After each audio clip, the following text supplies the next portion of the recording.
Hello students, in this lecture we will study about the female reproductive part of the flower. So as you all know, gynoecium is the female reproductive part of the flower and it consists of pistil and carpel. तो main बात अभी basic knowledge ये होना चाहिए कि अगर एक flower में अगर सिर्फ एक पिस्टिल है तो उसको बोलेंगे मोनोकार्पिलरी, और अगर एक से ज्यादा पिस्टिल है तो उसको बोला जाता है मल्टी कार्पिलरी। ठीक है, इतना तो आ गया। अब मान लो एक से ज्यादा पिस्टिल है तो वो सारे पिस्टिल आपस में फ्यूज्ड अगर हैं, आपस में जुड़े हुए अगर हैं, तो फिर वो कहला जाता है सिनकार्पस। और अगर वो एक से ज्यादा पिस्टिल मल्टी कार्पिलरी वाला जो फ्लावर है, अगर वो सब अलग अलग हैं तो बोल जाता है उसको एपोकार्पस। ठीक है, अब मेन हम पढ़ रहे हैं पार्ट्स ऑफ अ पिस्टिल कि पिस्टिल के कितने पार्ट्स होते हैं। तो एक पिस्टिल में 3 पार्ट्स होते हैं, स्टिग्मा, स्टाइल और ओवरी। ठीक है, स्टिग्मा आपको पता है कि जो ऊपर का पार्ट होता है, जो लैंडिंग वाला पार्ट होता है, उसको बोला जाता है स्टिग्मा। ठीक, उसके बाद जो स्लेंडर पार्ट होता है, जो बीच का स्लेंडर पार्ट होता है, उसको बोला जाता है स्टाइल। और जो नीचे का बल्ज जो बेसल पार्ट होता है उसको बोला जाता है ओवरी। ठीक, अब उस ओवरी के अंदर एक कैविटी होती है, खाली स्पेस होता है।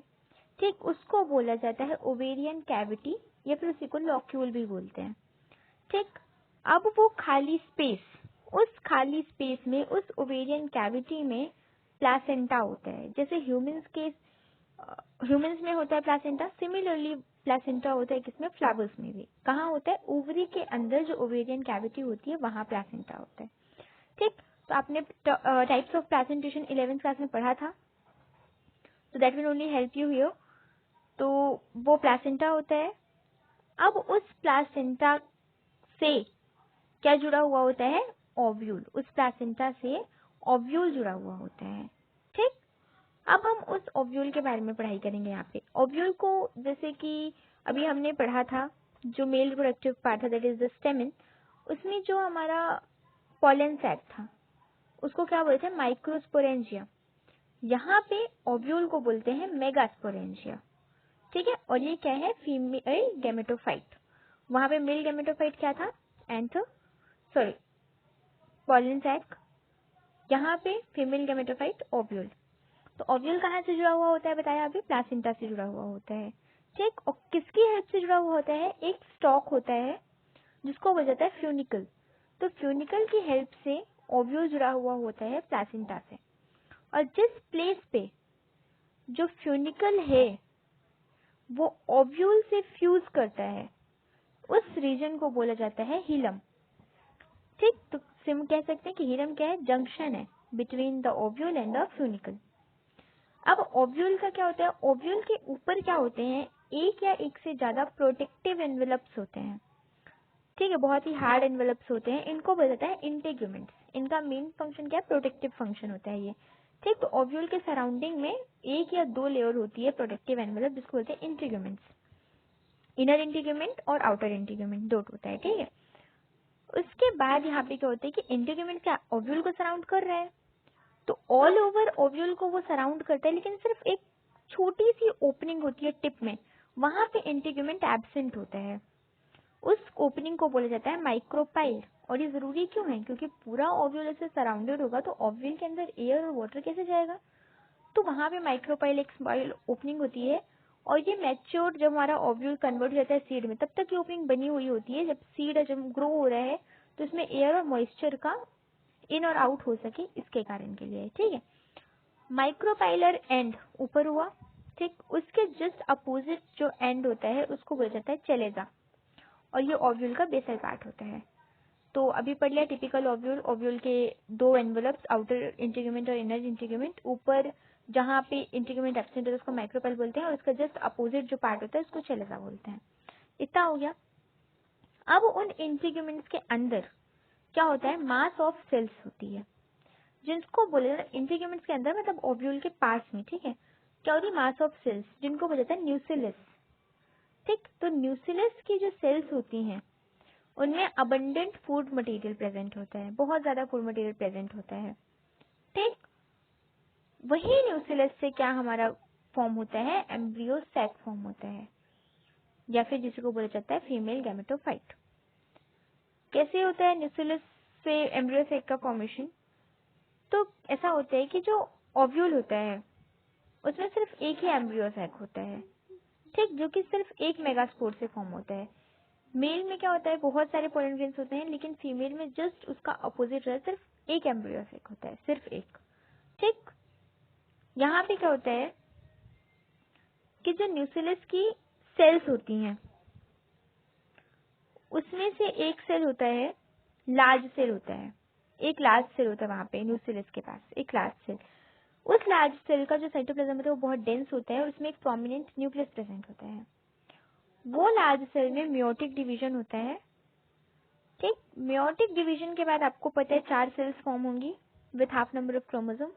उन 4 सेल्स में क्या होता है कि 3 सेल्स जो होती हैं वो डीजेनरेट हो जाती हैं और सिर्फ एक सेल किसमें कन्वर्ट हो जाता है, मेगास्पोर, फंक्शनल मेगास्पोर, ठीक। और फिर वो डेवलप हो जाता है किसमें, फीमेल गैमेटोफाइट में।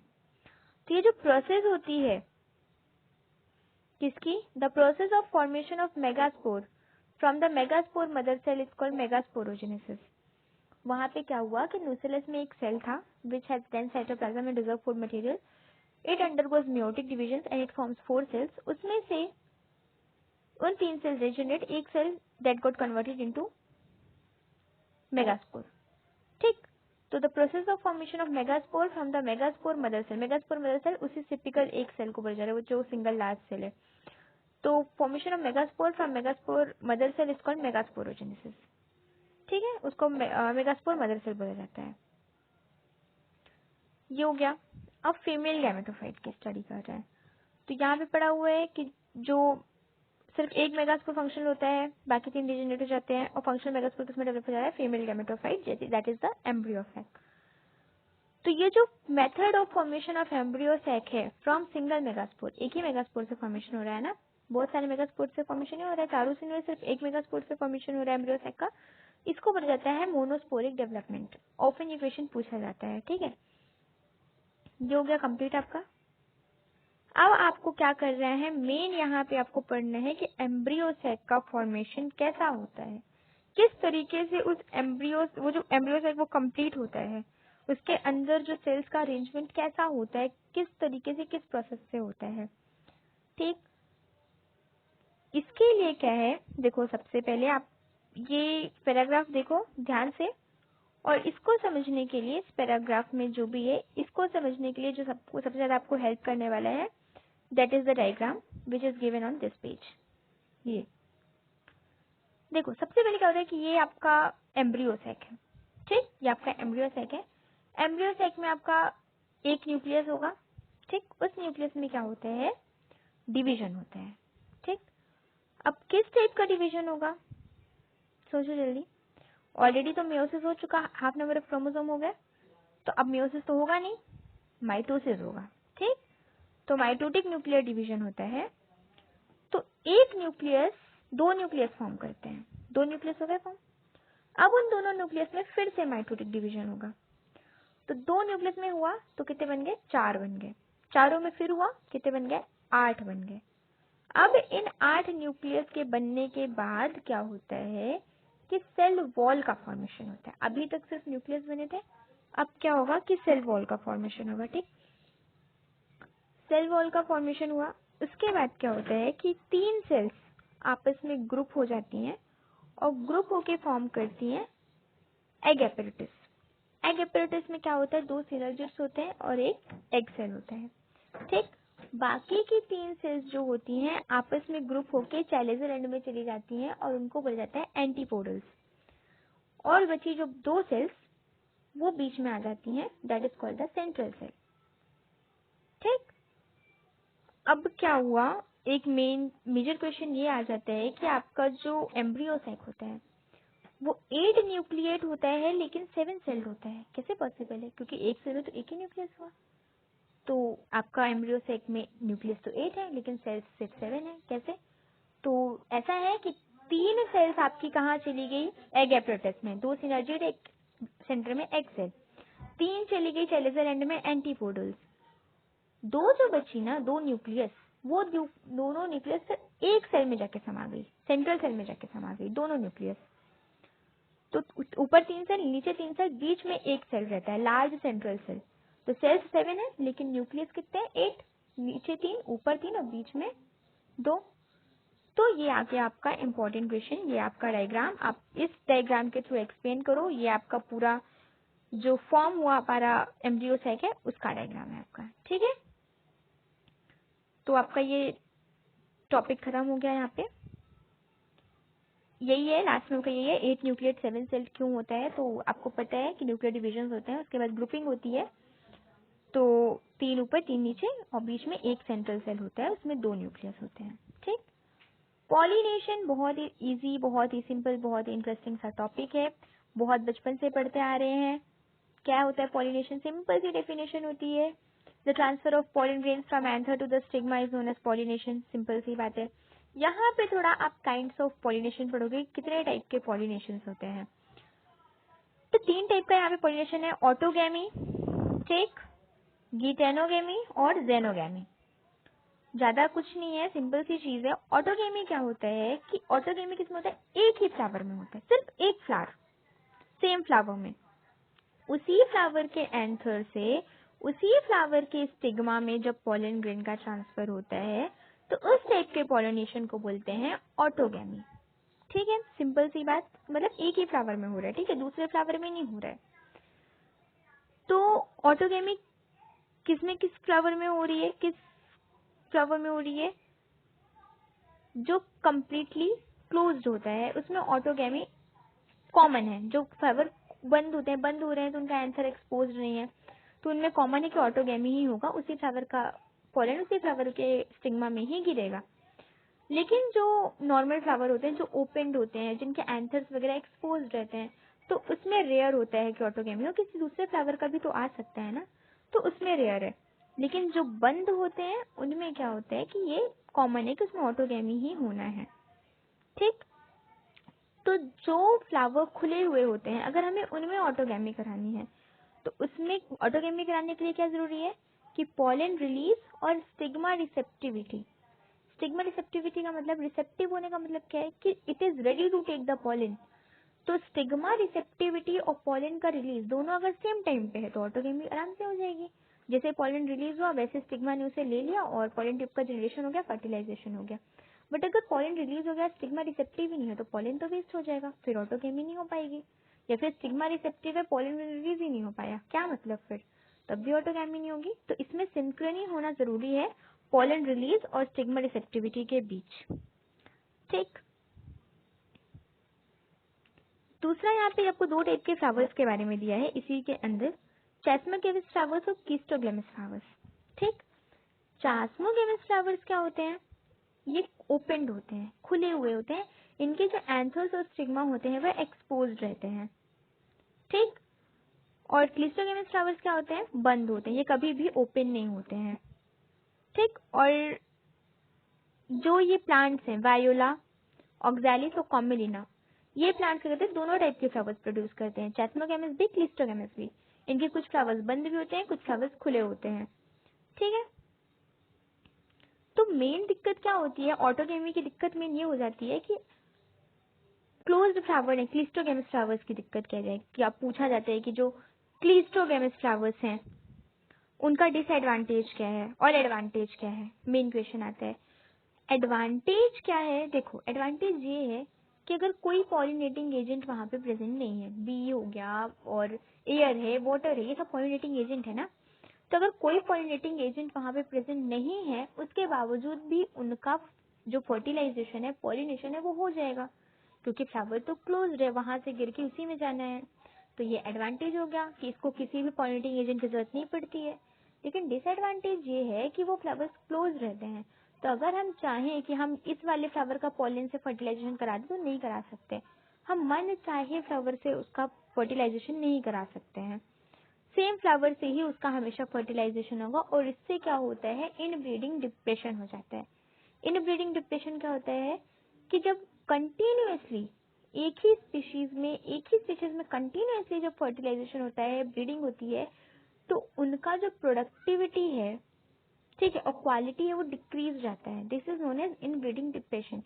तो ये हो जाता है किसमें, क्लिस्ट्रोगेमस फ्लावर्स में। तो इनब्रीडिंग डिप्रेशन डिसएडवांटेज है, और एडवांटेज क्या है कि pollination is assured in the absence of pollinating agent. ये हो गया। दूसरा आगे हैं हम, second kind of pollination, that is geitonogamy. Geitonogamy क्या होता है, transfer of pollen grains from the anther to the stigma of another flower of the same plant. थोड़ा सा डिफरेंस आ गया, क्या आ गया कि पॉलन ग्रेन का ट्रांसफर एंथर से स्टिग्मा में हो रहा है, दूसरे के एक फ्लावर के एंथर से दूसरे फ्लावर के स्टिग्मा में हो रहा है, लेकिन फ्लावर कहाँ है, उसी प्लांट का है, दूसरे प्लांट का नहीं है, उसी प्लांट का है, उसी स्पीशीज का है। ठीक है, तो ये क्या हो गया आपका गिटोनोगेमी। गिटोनोगेमी क्या होता है, genetically it is similar to autogamy. Genetically similar कैसे ऑटोगेमी से, क्योंकि ऑटोगेमी में एक ही फ्लावर में हो रहा है, एक ही स्पीशीज में हो रहा है, तो जेनेटिकली तो सिमिलर है क्योंकि सेम प्लांट में है, लेकिन फंक्शनली क्या होता है, ये क्रॉस पॉलिनेशन जैसा होता है, क्योंकि एक फ्लावर से दूसरे फ्लावर में जा रहा है। समझ रहे हो ना, जेनेटिकली तो सिमिलर है क्योंकि सेम प्लांट में है, जीन्स उनके सेम है, लेकिन अगर फंक्शनल की बात करें तो एक फ्लावर से दूसरे फ्लावर में जा रहा है, तो क्रॉस पॉलिनेशन जैसा होता है। तीसरा आ जाएगा जीनोगेमी। जीनोगेमी क्या हो रहा है, transfer of pollen grain from anther to the stigma of different plant. यहाँ पे क्या हो रहा है, प्लांट ही चेंज हो जा रही है, स्पीशीज ही चेंज हो जा रही है, तो इसके फर्टिलाइजेशन के बाद genetically different type of plant में मिलता है, तो इसमें डिफरेंट टाइप ऑफ पोलन और डिफरेंट टाइप ऑफ स्टिग्मा के बीच में फर्टिलाइजेशन होता है, मतलब अलग अलग प्लांट्स के बीच में होता है। तो ये था आपका 3 types of pollination. Agents of pollination पढ़ा है, बायोटिक और एबायोटिक। ठीक है, बायोटिक क्या है, लिविंग में आ जाते हैं एनिमल्स, काउज वगैरह हो गए और क्रोज वगैरह, बीज हो गए, हनी बीज, ये सब बायोटिक। और एबायोटिक में होता है विंड और वाटर। ठीक है, और ये भी पता है आपको कि विंड और वाटर में बहुत ज्यादा पॉलन ग्रेन्स का लॉस होता है। इसी की वजह से जो हमारे फ्लावर्स होते हैं वो large amount of pollen grains produce करते हैं, क्योंकि अश्योर्ड तो नहीं होता ऐसे पानी में बह जा रहे हैं, एयर में उड़ जा रहे हैं, तो बहुत ज्यादा लॉस होता है ना, कुछ ही कुछ का फर्टिलाइजेशन हो पाता है। इसीलिए जो हमारे फ्लावर्स होते हैं वो large number of pollen grains produce करते हैं to compensate the loss of pollen grains during pollination. अब यहाँ पे हम पढ़ रहे हैं कि पॉलिनेशन बाय विंड और पॉलिनेशन बाय वाटर कौन कौन से फ्लावर्स में किस टाइप का पॉलिनेशन होता है। तो पॉलिनेशन बाय विंड को अनीमोफिली भी बोलते हैं, इसका दूसरा नाम क्या है, अनीमोफिली।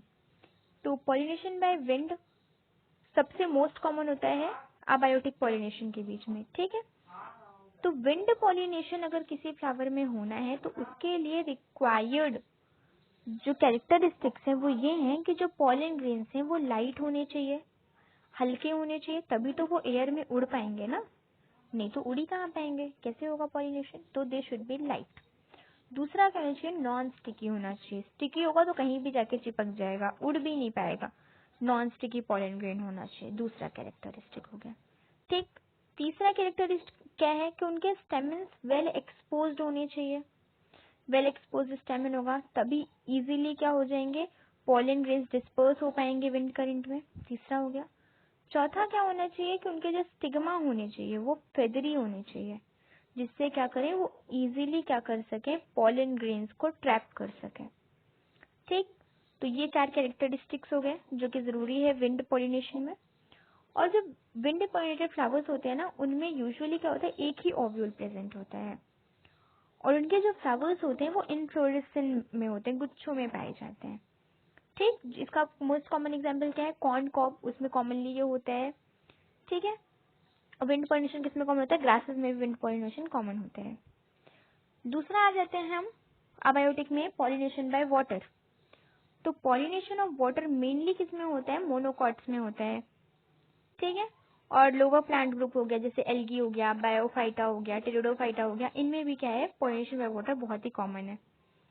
ठीक है, तो पॉलिनेशन बाय वाटर किसमें हो रहा है, बायोफाइट्स और टेरिडोफाइट्स इनमें हो रहा है। इसीलिए क्या होता है, क्योंकि पॉलिनेशन बाय वाटर बहुत ही रेयर है, इसीलिए इनका डिस्ट्रीब्यूशन क्या होता है, बहुत ही लिमिटेड होता है, क्योंकि इनको वाटर की जरूरत होती है for their pollination purpose, for the transport of male gametes, तो इसीलिए इनका जो डिस्ट्रीब्यूशन है दैट इज वेरी लिमिटेड।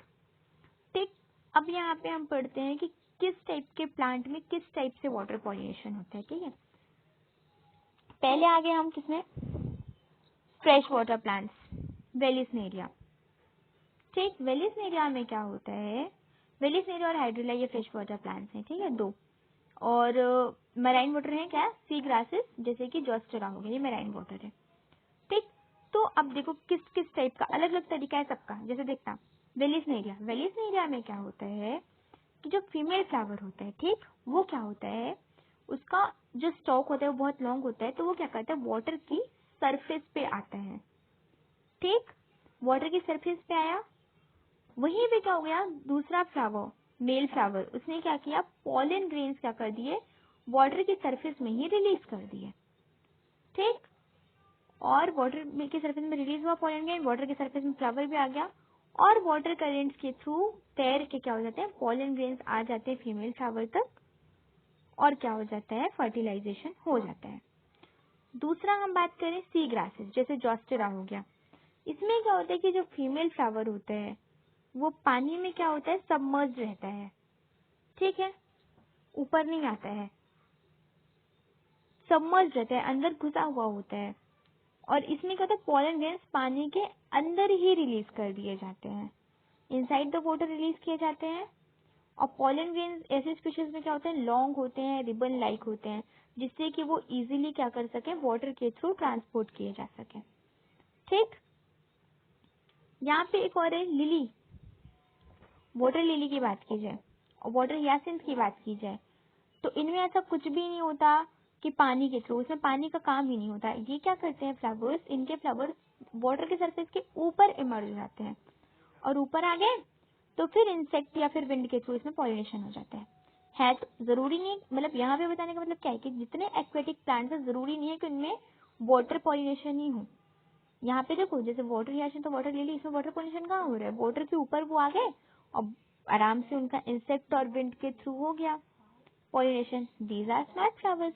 हम पानी में रहते हैं तो क्या हुआ, पानी से नहीं कराने वाले हम अपना कोई काम, ये वाला हाल है। ठीक है, ये हो गया आपका पॉलिनेशन का टॉपिक ऑलमोस्ट कंप्लीट। यहाँ पे ज्यादा कुछ नहीं है, बस आपका यहीं पे दिया हुआ है कि pollinating agents, bees, butterflies, flies, beetles, wasp, ants, moths, ये सब क्या है, पॉलिनेटिंग एजेंट्स है, कॉमन पॉलिनेटिंग एजेंट्स है। और एनिमल्स में इंसेक्ट्स वगैरह, बीज वगैरह, ये क्या है, पॉलिनेटिंग एजेंट्स है। ये आपके सब पॉलिनेटिंग एजेंट्स के नाम दिए हुए हैं, and there is nothing so important. यहाँ पे और ये चीज दी हुई है कि जो इंसेक्ट पॉलिनेटेड फ्लावर्स होते हैं वो लार्ज, कलरफुल, फ्रैग्रेंट, अच्छा खुशबू होता है और नेक्टर में रिच होते हैं। ऐसा क्यों होता है, जिससे कि क्या कर सके, ये इंसेक्ट्स को अट्रैक्ट कर सके, क्योंकि उसमें फ्रेग्रेंट है, नेक्टर है, तो उससे क्या होगा, जो इंसेक्ट होगा अट्रैक्ट होगा, अरे यार ये फ्लावर तो बहुत सुंदर दिख रहा है, जाके टेस्ट करना चाहिए, और वो अट्रैक्ट होगा, उसके पास चला जाएगा, और चला जाएगा तो वो क्या कर देगा, फ्लावर करेगा, अपना पॉलन ग्रैंड उसकी बॉडी में चिपका देगा। फिर वो फ्लावर, वो इंसेक्ट किसी दूसरे फ्लावर को दिखा रहे यार ये फ्लावर तो बहुत सुंदर है, उसके पास जाएगा और वहां पे वो उस पॉलन ग्रेन को छोड़ देगा, पॉलिनेशन हो गया। तो ये हुआ ना बढ़िया दिमाग वाला काम। ऐसा होता है, क्या करते हैं, एक दूसरे को बुद्धू बनाते हैं। तो इसमें नेक्टर रिच होता है और कलरफुल होता है, फ्रेग्रेंट होता है, इसलिए होता है। और जो वाटर और विंड वाले होते हैं वो ना नेक्टर होता है, ना कलर होता है, ना फ्रेग्रेंट होता है। क्यों, क्योंकि उनको जरूरत ही नहीं पड़नी इंसेक्ट की, तो उनको इंसेक्ट की जरूरत ही नहीं है। ठीक है, तो वही कहा गया है कि नेक्टर और पॉलिन ग्रेन्स ये फ्लोरल रिवार्ड्स हैं जो कि दिया जाता है फ्लावर की तरफ से इंसेक्ट्स को, पॉलिनेटिंग एजेंट्स को, कि तुम हमारा पॉलिनेशन का काम करा रहे हो, इसे तुमको ये दिया जा रहा है। ठीक है, यहाँ पे दिया गया है कि जो टॉलेस्ट फ्लावर है कौन सा है, एमार्फोफेलिस है। 6 फीट लेंथ है, इसकी हाइट है एमार्फोफेलिस फ्लावर की।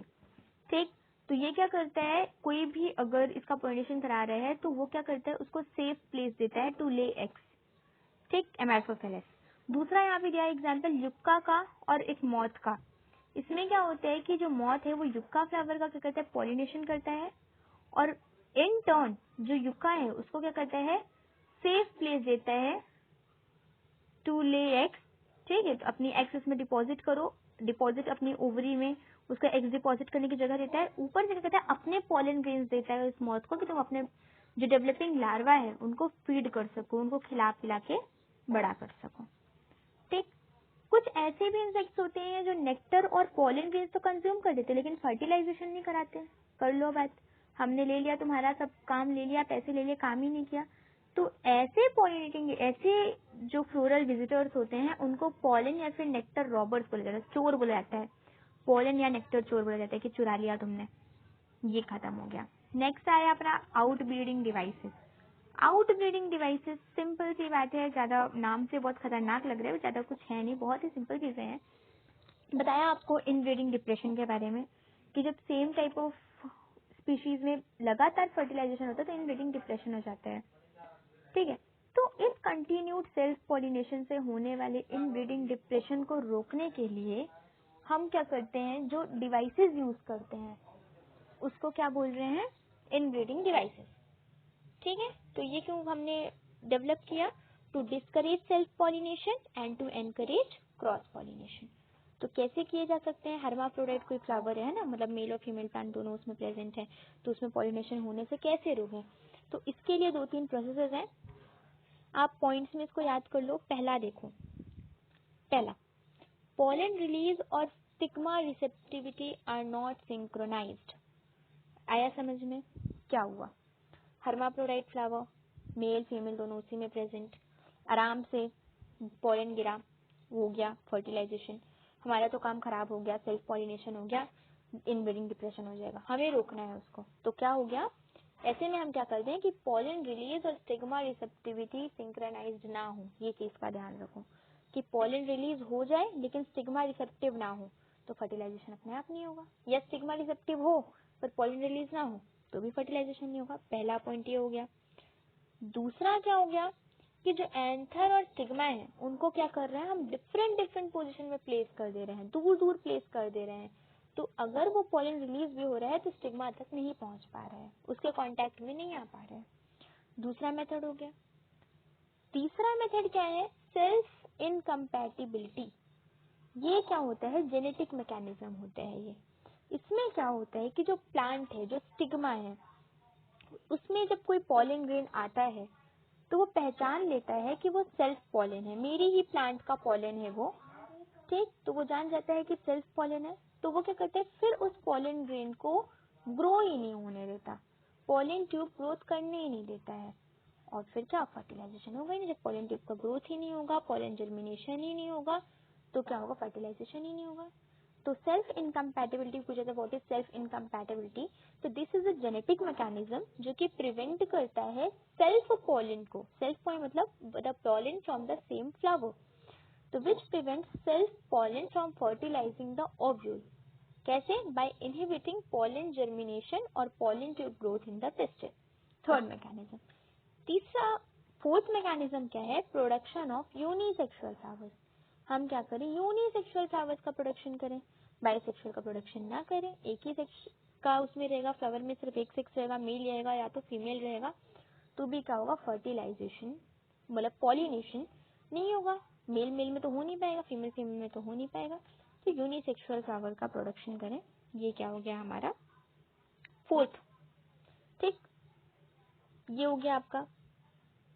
यहाँ पे एक है मोनोएशियस और डाइएशियस, ये आपने चैप्टर फर्स्ट में पढ़ा होगा, मोनोएशियस और डाइएशियस। मोनोएशियस क्या होता है, ये देखो बाइसेक्सुअल और यूनिसेक्सुअल फ्लावर के बेसिस पे है कि एक फ्लावर में दोनों सेक्स हैं तो बाइसेक्सुअल, सिंगल है तो यूनिसेक्सुअल। यहाँ पे प्लांट की बात की जा रही है। ठीक है, प्लांट की बात क्या हो रही है, मोनोएशियस कब, जब एक ही प्लांट में दोनों मेल और फीमेल दोनों फ्लावर्स प्रेजेंट हो, प्लांट की बात हो रही है। ठीक है, एक प्लांट में मेल और फीमेल फ्लावर दोनों प्रेजेंट हो तो वो मोनोएशियस, और जब एक प्लांट में सिर्फ मेल ही मेल फ्लावर हो या तो फीमेल ही फीमेल फ्लावर हो तो वो क्या हो जाएगा, डाइएशियस हो जाता है। ठीक है, लास्ट है अपने पास पॉलन पिस्टिल इंटरेक्शन। तो पॉलन पिस्टिल इंटरेक्शन कुछ नहीं है, जो पूरी प्रोसेस होती है कि जब पॉलन ग्रेन स्टिग्मा में आता है तब से लेकर के पॉलन ट्यूब का ग्रोथ कैसे हो रहा है, वो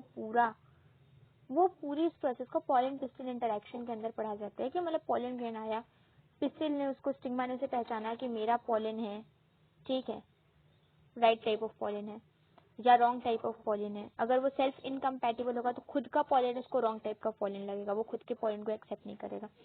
तो वो उसको एक्सेप्ट कर रहा है या रिजेक्ट कर रहा है, ग्रोथ होने दे रहा है, नहीं होने दे रहा है, तो उस पूरी इवेंट को बोला जाता है पॉलन पिस्टिल इंटरेक्शन। ठीक है, ये डायग्राम आपको बहुत ही क्लियरली यहाँ पे दिया हुआ है।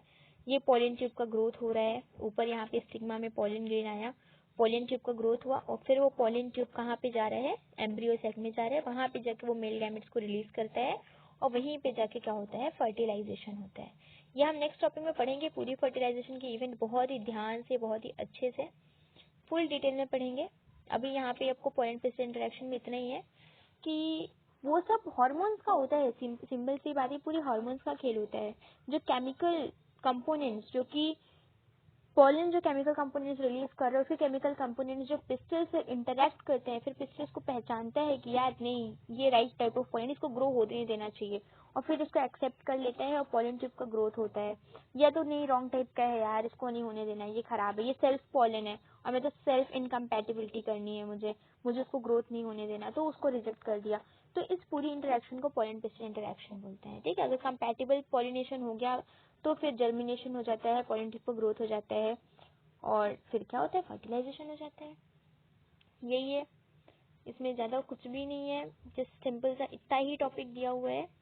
आर्टिफिशियल हाइब्रिडाइजेशन यहाँ पे आपको एक दिया हुआ है, आर्टिफिशियल हाइब्रिडाइजेशन, यही सिंपल सी बात है। बाइसेक्सुअल फ्लावर है, उसमें हमको नहीं कराना है कि नहीं हमको उसी प्लांट का हमें नहीं चाहिए पॉलन, की उसी प्लांट का फ्लावर पॉलन उसी फ्लावर में गिरे, नहीं चाहिए, हमें दूसरा कराना है, दूसरे फ्लावर का चाहिए, हमें इस टाइप का फ्लावर बनाना है, तो हम दूसरे पॉलन से कराएंगे। तो दैट इज आर्टिफिशियल हाइब्रिडाइजेशन, जो हम अपनी इच्छा से कराते हैं। तो उसमें अगर हमको आर्टिफिशियल हाइब्रिडाइजेशन कराना है तो हम अपने मन का पॉलन डालेंगे। तो बाइसेक्सुअल फ्लावर है तब तो पॉसिबल नहीं है ना, या फिर एक्सपोज्ड है तो पॉसिबल नहीं है, कोई भी आगे गिर जाएगा, क्या भरोसा, विंड पॉलिनेशन है, एयर पॉलिनेशन है, इंसेक्ट आ गए। तो इसके लिए दो प्रोसेस होती है, इमैस्कुलेशन और बैगिंग। ठीक, इसमें क्या होता है, देखो बाइसेक्सुअल फ्लावर हुआ, ठीक, बाइसेक्सुअल फ्लावर है तो उसमें क्या करते हैं हम, जो एंथर है उसको हम रिमूव कर देते हैं।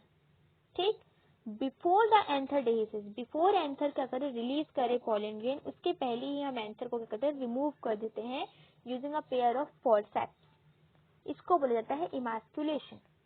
ठीक, हमने एंथर ही रिमूव कर दिया, तब वो एंथर का पॉलन उसमें गिरने से ही रहा।